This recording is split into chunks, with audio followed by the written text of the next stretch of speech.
Hello বন্ধুরা, কেমন আছো সকলে? ভালো আছো আশা করি। তো দেখো, শীতকালে গাঁদা ফুল সবার বাড়িতে হয়েছে, তো আমিও আমাদের ছাদের টবের মধ্যে কিছু লাগিয়েছি। তারপরে দেখো, এখানে আমি মাছ ভাজা করছি। এই ভিডিওটা হচ্ছে শুক্রবারে। তো এগুলো হচ্ছে দেশি রুই, যেটা খেতে একদম ভালো লাগে না। মাছবাড়িরা বারবার আমার মেয়েকে যখনই পাঠাই ঠকিয়ে দেয়, কাটা পোনা বলি আর দেশি রুই দিয়ে দেয়। তো ওটা কি করব, ফেলে তো দেওয়া যায় না, নিয়ে নিয়েছি। ফুলকপি দিয়ে ঝোল হবে আর বেগুন ভর্তা হবে। শীতকালে বেগুন ভর্তা আমরা সকলেই কম বেশি খেয়ে থাকি, আমারও ভালো লাগে। তবে একটু চুলকুনির ধাত আছে, তো একটু চুলকো, এই হচ্ছে ব্যাপার। তো দেখো, ফুলকপির ঝোল হচ্ছে, এটা শুক্রবারের ভিডিও তোমাদেরকে বললাম। আর বেগুন ভর্তা করেছি, শুধু ওই দুটো রান্নাই করেছিলাম কালকে। আর এটা হচ্ছে শনিবারে আজকের ভিডিও। মানে সকাল সকাল আবার ভোলা মাছ নিয়ে এসেছিলাম, ভোলা মাছের ঝাল হবে আজকে, বেগুন ভর্তা আবার করব আজকে।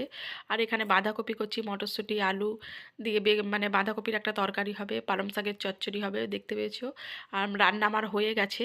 মানে ছোট করে ভিডিওটা করি তো, তো সেই জন্য ফটাফট করে ভয়েসটা দিতে হয়। তো এই রান্না বান্নাগুলোই হয়েছে। আর দেখো, মেয়ে এখানে বসে গেছে, দু মা মেয়েতে খেয়ে নেবো। স্নান টান পুজো পাঠ সমস্ত কাজকর্ম হয়ে গেছে। তারপরে দেখো, একটা বডি লোশন অর্ডার দিয়েছিলাম জয় কোম্পানি, তো ওটাই এসে গেছে, দেখছি। আর এটা আমি অনেকবার ইউজ করেছি, পন্ডস নিভিয়া সব রকমই মানে ইউজ করেছি। তো এটা দু একবার ইউজ করেছি, তো ভালো লাগে, গন্ধটা ভীষণ সুন্দর, স্মেলটা এত সুন্দর কি বলবো বন্ধুরা।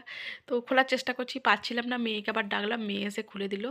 আর দারুণ গন্ধটা, শীতকালে একটু বডি লোশন না হলে চলে না, তাই না? তো চলো বন্ধুরা, সকলে ভালো থেকো, এটুকুই আজকে।